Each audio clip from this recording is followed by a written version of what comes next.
Welcome to Madlik. My name is Geoffrey Stern, and at Madlik we light a spark or shed some light on a Jewish text or tradition. Along with Rabbi Adam Mintz, we host Madlik Disruptive Torah on Clubhouse every Thursday night and share it as the Madlik podcast on your favorite platform.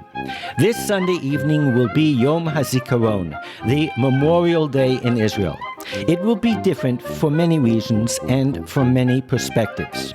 We are privileged to welcome Rabbi Menachem Bombach, a maverick visionary in the Haredi community, to join us for a conversation about the meaning, history, and halachic significance of this day for Israelis in general and for the ultra-Orthodox in particular.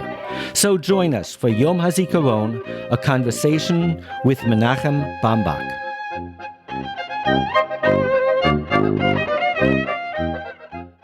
So welcome, Rabbi Adam, and welcome, Menachem Bombach.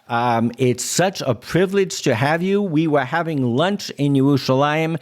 I don't know, it seems like 3-4 weeks ago. I visited two of the Haredi schools that are under Netzach Israel, your organization, where they teach secular studies, they teach math, history, science, and in the girls' school, I saw pictures of the hostages, which shouldn't really be a surprise to anybody, but we're going to learn a little bit more about the challenges in the Haredi community and how radical that was. I talked to girl students who had gone down south and had taught and led youth groups with kids their age and younger who had been relocated, and it was their first time. Sometimes you talk about Israelis who have never left the country. These are Haredi young women who had never been exposed to different parts of the country, different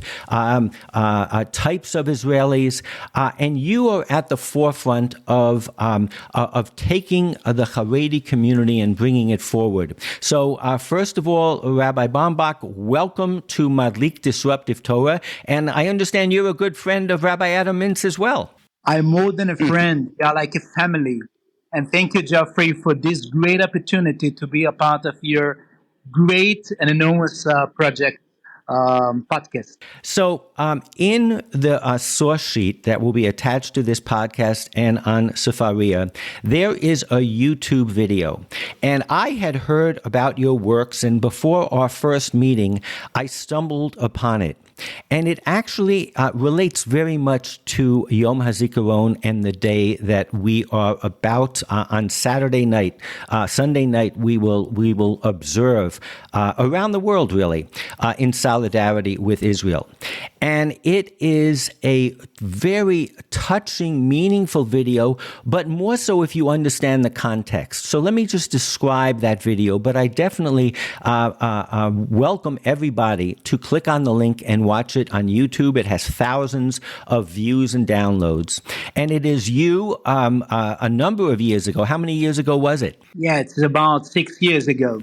6 years ago, in front of a class of Haredi. They look Hasidic. A lot of them have peyot, and it is on, or I think probably on Yom HaZikaron, which, as you will explain shortly, is not a day that is typically commemorated in the Haredi community. And you pass around pictures of Israeli children. There's one picture of a child lying on his father's grave. But all of these pictures are different. They have different names associated with them. And you ask your students to give their associations. And they're heart-wrenching. These kids associate with these orphans the way you would expect one human being to another. They don't have a lot of baggage that we adults have. But they had to be given the chance then to come up and express what they were feeling about how it would be for that child to come home and not have a dad. And after each student was given a specific name and picture of a fallen soldier, you said Psalms, you said Tehillim, and each student was supposed to have that particular, you gave a face to the losses, and then they all came up and talked, and it was just so meaningful. But for some of our audience who would not understand why this is not normal, Rabbi, why don't you give us the context of Yom Hazikaron in the Haredi community before that moment, at that moment, and possibly what it is going to be like next Sunday and Monday? Yeah, so you describe it beautiful. I think it's the first time I heard someone describe the video so brilliant. I will tell you the story because everybody knows the Haredi community because they're not really a part of the Israeli society, and the majority are not sending their kids to the army. So actually, it's an embarrassing day. It's not a day why you should stop and thinking about something that you need to give answer for your kids. They're gonna ask you tough questions. So when I started school, my main mission is to integrate the Haredi society in Israel. So that's mean that it's not just about teaching them English, math, science. It's also about to make them to raise the solidarity toward Israeli society. So once Yom HaZikaron, the Memorial Day, when it came, I said for my staff, listen, we want to do something for our kids, and they need to be identified with this a terrible day. So let's do something. And it was not easy. It was very a tough conversation because some of my staff, it was even not easy to teach them English and math. But then they said, okay, I understand it's important, but why Zionism? And I said, listen, it's not about Zionism, it's about Menschlichkeit. It's about human being. They need to be united. We are one nation. And then we decided we're going to do it. But the story is interesting because who recorded this video? Because in Israel there is a famous journalist. His name is Raviv Drucker, very famous, and he has a project. He has a project in the television, and he came to me one day and said, "Menachem, please, I think you're doing very important job, and you do something for Am Israel. We would like to make a documentary film about you." And I said, "No, I have a lot of antagonism in the community. People don't like what I'm doing, so I don't think it's a good idea." But then he sent just tomorrow afterward he sent his researcher, Israel Rosner, and Israel came to me and said, Menachem, you should know, I'm telling you, we need to give some hope for the community in Israel. And what you are doing, and this is something that touched my heart very much, because I think very much about the future of Israel. Just imagine that our community is doubling ourselves each 16 years. And just now, it's about 23 or 24% of the first grade in Israel are Haredis.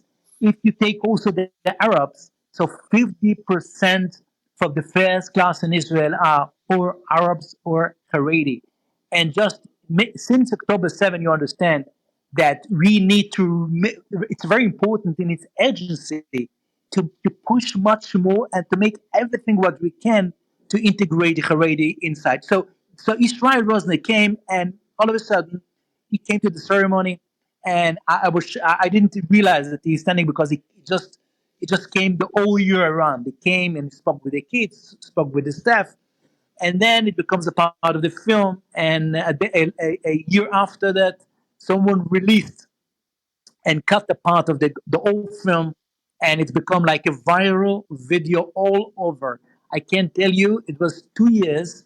I joined the Jewish parade in Manhattan, and I was always shocked that some people recognize my face just from this movie. So I'm blessed in some ways that I touch so many odds in Israel, and this is exactly what we have to do, mainly in those days, to make the Haredi much more with solidarity, to take care, to be a part of Israel, and this is why Netzach is exist. This is exactly why Netzach is exist.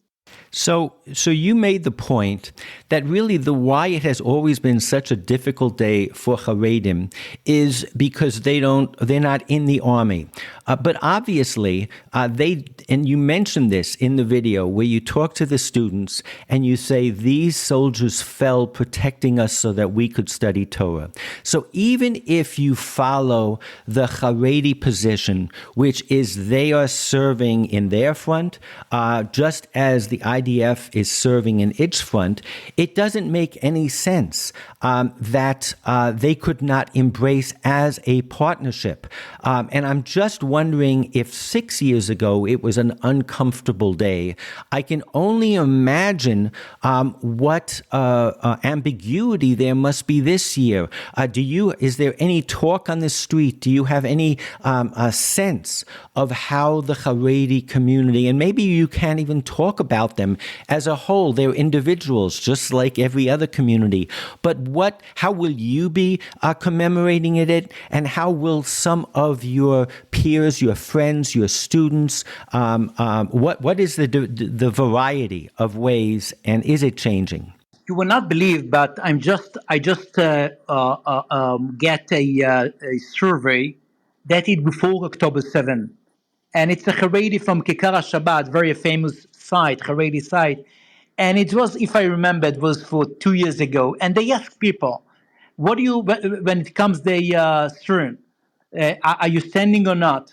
So 77% said they are standing. When the Stern So let's explain to our listeners. So what happens on Yom Hazikaron is at sunset on this year, it'll be Monday night, a siren sounds, the same kind of siren that you would sound, unfortunately sounds all the time in these days, for a red alert, and everybody stands up. If they're driving a car, they stop the car and they stand by the side of the car. It's the most powerful and eerie moment. And what you, Rabbi, are saying is that in a recent poll, 77% of Haredi who were polled will mark that observance.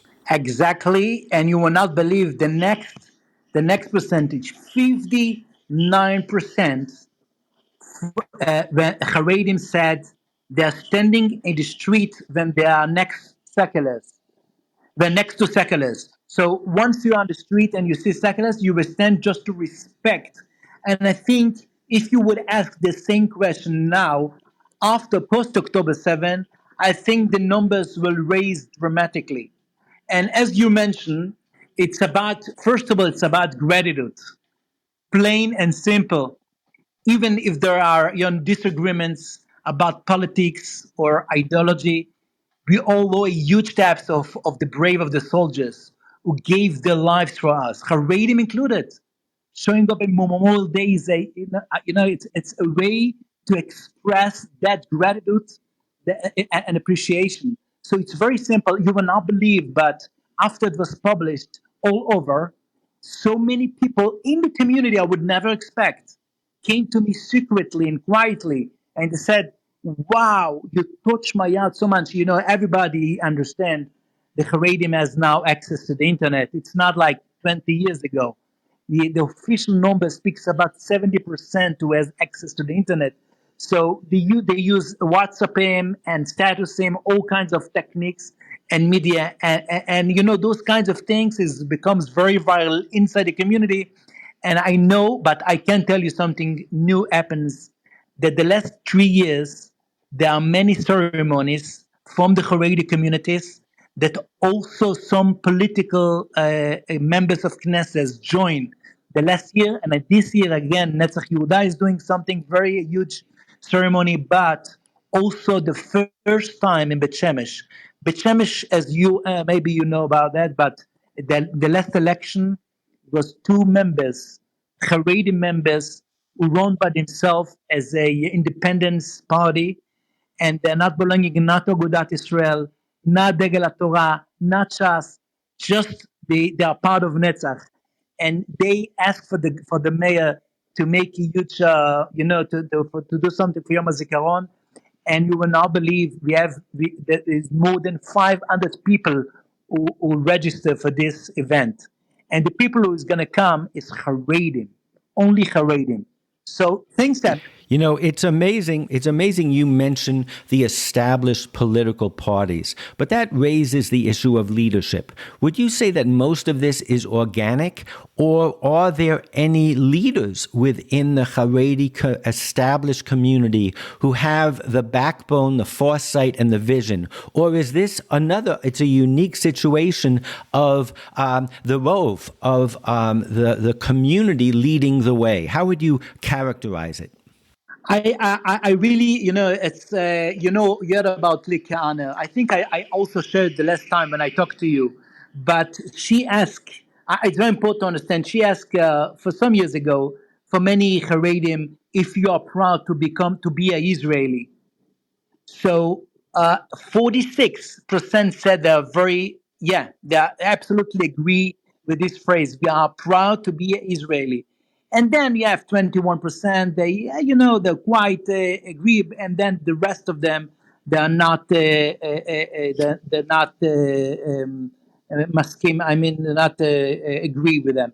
But what is, this is a very nice thing, because if we are speaking about the Haredi who is identified with Israel, it's absolutely organic, and it comes from bottom up. More and more people, as you know, I was also involved very much in the encouragement of Haredim to become a part of the second stage in the army since October 7. And it was fascinating to see that more and more Haredim, they have their courage, and they are very proud to take part in these many projects. So it's tough. It's about culture. It's many barriers, but we can see more and more and more things that it generates a lot of optimism in the coming years. I have a question, Menachem. Going back to the Yom Hazikaron, the experience in the Midrashah, how did the other Rabbanim, your teachers, how did they react to the whole ceremony? Some of them was very indifferent.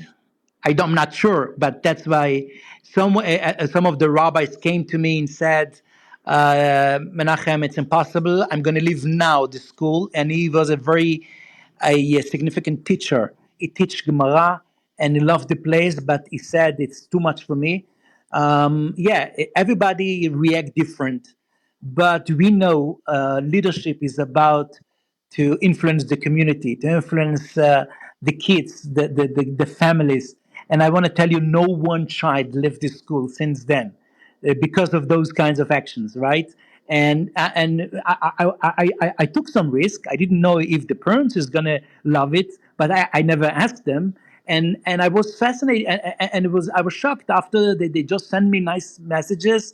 We love very much what you do, and we appreciate. Thank you for the courage. You show us the way. And this, I think, if you are thinking about the pain of Israeli society, and what Israel is suffering from the last few months, I think the normal people in Israel, in the Haredi community, feels ambivalence but uncomfortable, and I think this is something would really change. Yom HaZikaron now, when I talk to many people, even I have a community, I have a shul, and I do a misheberach lechalei tzahal in my shul. Even it's very very affirm in a conservative shul. And some people get out, and when I start the Meshaberach, they get out from the shul. And I said, listen, this shul is a place we respect Jewish soldiers. And we respect Am Israel. And who don't like the place, you can go to find it. And you will not believe, only 2 people from 100 people, everybody stays, even some of them are very conservative Haredim. So I think people as individuals identified, they feel, they're mentioned, they understand you cannot stay aside.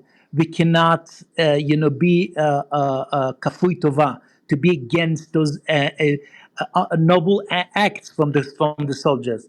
So I want share one story that touched my heart very much after this film was published. And I want to share with you because I shared with many times, but I want to share with you because it's a story that that gives a lot of hope of the future of Israelis in Israeli society. It was a day after this film was published. Came to me a Chabad guy, and he said, you're Rabbi Bombach." He said, "Yes, listen, I'm coming back 45 minutes from Rehovot just to tell you thank you in my name and my name of my family." And the story is that he said, "I have a grandmother. She's 87 years old. She lives in a kibbutz, and she hates Haredim. She hates Haredim, and some of her kids become Haredim. And for more than 17 years, she don't want any relationship with them because actually they lost a child in the army. Yeah, you can understand here, and she's a Holocaust survivor, very intellectual woman, very special, and they try to send mediators and people who can talk to her, but she was very strict. She said no, no, no, a big no. And last night, that's what the Chabad guy said. She said for the whole family, she called the whole family to come to the kibbutz. We didn't know what to expect for. I was on my way to the United States. My brother was to Bat Yam, to Bar Mitzvah. And we just leave everything. We took our kids and we just drove so fast just to get in and to see my grandmother. And then she said, "Listen, before I'm going to say something, I would like all of you to watch together with me this film of Yom Hazikaron that you describe, Geoffrey."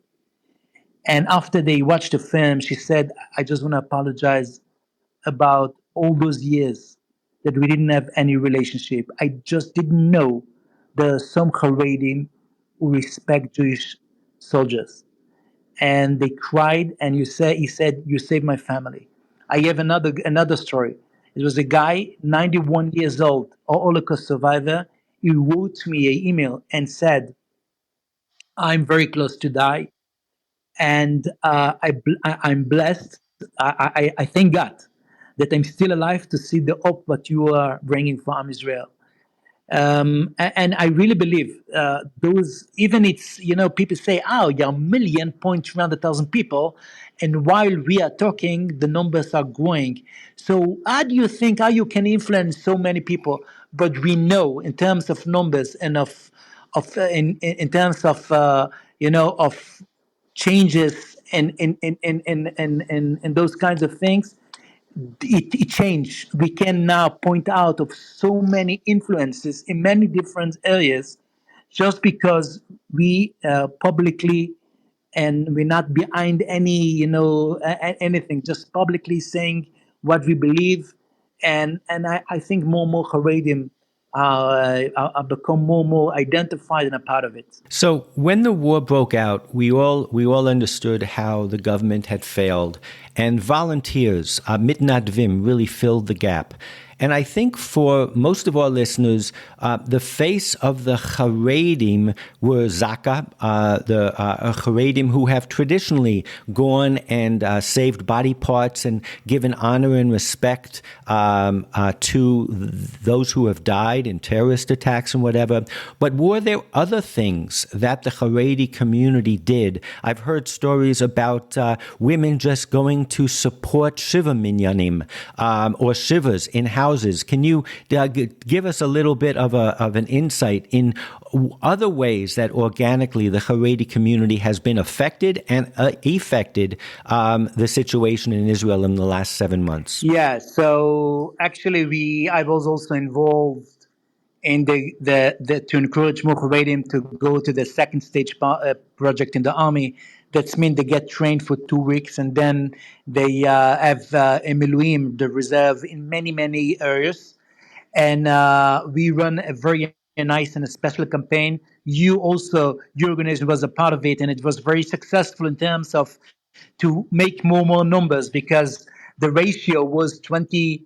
I mean, if you want to do 2,000 people to volunteer, you have to get 10,000, because not everybody is accepted of many reasons. If you have you have any background, or many issues. So we run very nice campaign, and it worked nice. But I can tell you, I expect more it should be more Haredim. But the idea of this project was also about to normalize the uniform. We want very much that the Haredim, every Haredi in every city who lives in a Haredi city, the kids and the matures should see more and more people with uniform. And it worked, but not enough. Yes, but this is very nice, and I can tell you until now, we have almost thousands of Haredim now because of this project in the army, and we are continue working for this in the coming months. But beside this project, you know, the 10% of Haredim is considered modern Haredim, and there's another 30% considered Haredim with modern touch. And there's another Haredim who's, the conservative Haredim. I mean, the majority of silent, and then we have the extreme Haredim. So what happened since October 7, beside those 40%, the 10%, and the 30%, we figure out there is another population that we can call them people who care. People who care, even they're not really Israeli, so maybe they don't know about Israel too much, but they do everything what they can to support everything. They send materials, they visit people, they do they bring food to the army and to families, and it was very nice. But still, I think culture is much more stronger than anything else, because once it becomes after 2 and 3 months, people go back to the same olam kiminago noeg. People go back to the same behaviors, the same customs, and that's why the only way to really make a huge change in the coming years is to teach. I just wrote an article about civic science, that we need to teach those kids civics. They need to be, what to be a citizenship in Israel. And then when they grow, they don't have any questions about that. It will be natural for them to be identified, to take a part. This is exactly what we are doing in our 20 schools, almost 20 schools, because we believe that in the age of 5, 6, 7, when you learn about those values and about obligations, it makes you a different person. You know that normally, I think, people from the outside, when they see Haredim or ultra-religious or religious Jews doing something to help someone who's not of the same mindset or culture, we almost feel there's a sense of trying to make them religious, trying to be mekarev is the Hebrew word. And I think there's an organization called Sohar, I'm sure you're aware of, that their whole gisha, their whole approach is we are here to serve. And I think, and maybe I'm projecting, I'd love to hear your opinion on this, that during the war, when Haredim went out and they volunteered in any way they could, so whether it was meant bringing food to a Shiva minyan, I think really they put themselves in a position where they were there just to serve. And as you said, there was an element of hakarat hatov, of recognizing and being thankful. There was also a big element of connectiveness, arevim, zelazeh, that we're all connected.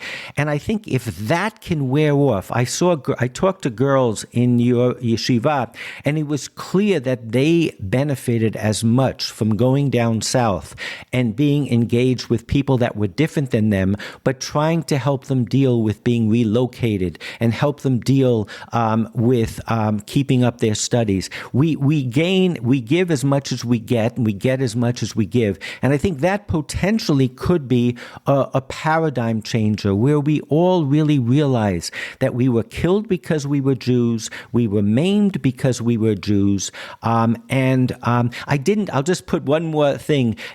I didn't hear a sense at all of any critique of the rave, that these kids were dancing on Shabbat, they were being Mechalel Shabbat. It was so clear the nation was together for the first time. Those are our kids, we are their parents, their brothers. Am I drinking the Kool-Aid, or am I right? You're absolutely right. You're absolutely right. I didn't find any one of those people who try to convince or to be mekarev. It comes from simply pure place, and actually, and let's not forget values like unity, solidarity, and loving your neighbor. These are very cool Jewish values. So commemorating Memorial Day is a great way for the Haredi. That's exactly what I'm saying. It's a great day for the Haredi community to show that commitment to those values in action. I mean, so this is the only way we can do, but there's a lot of work to do. It's not a huge chachma to do those kinds of acts and volunteer just when we're in the hedges in a very risk position. I think as Jewish people, we understand we are a Jewish nation. We have the same destiny, and we have to do everything what we can to work shoulder and shoulder, and to even I just explained this morning for a group. We don't just need to understand the differentiation between pluralism and tolerance. Pluralism means that you believe there is many existence. Everything is truth.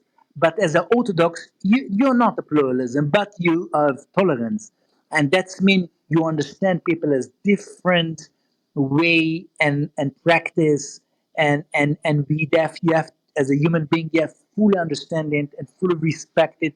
And this is something we can educate even Orthodox kids. Geoffrey, that's interesting. Pluralism and tolerance.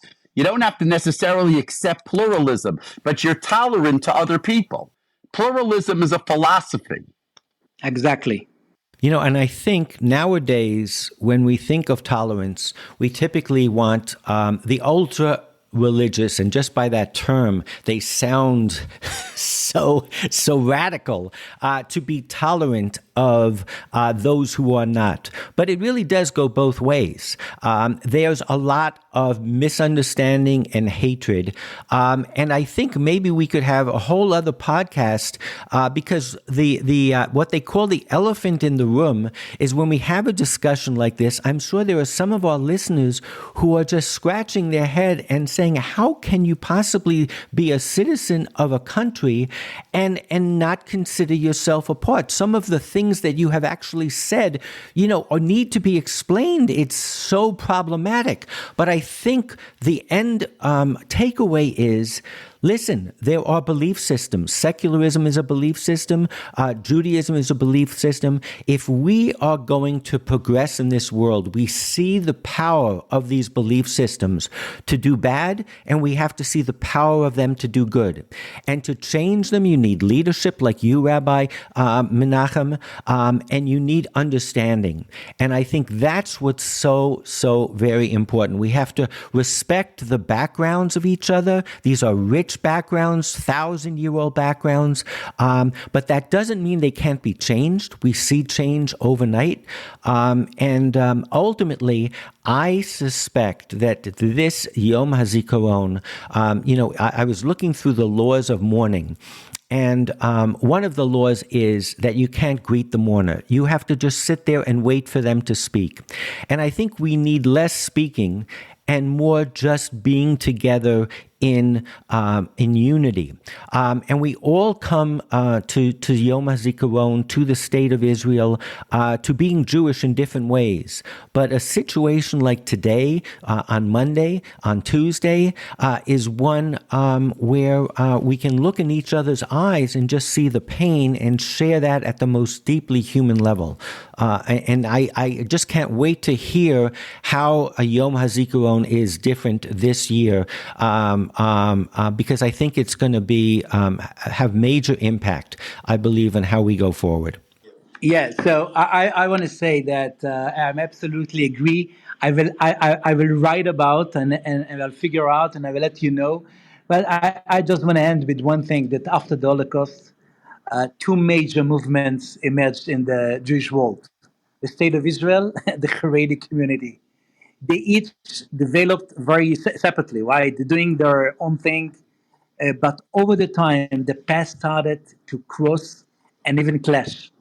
So now I think we got to figure out a way how to coordinate within them.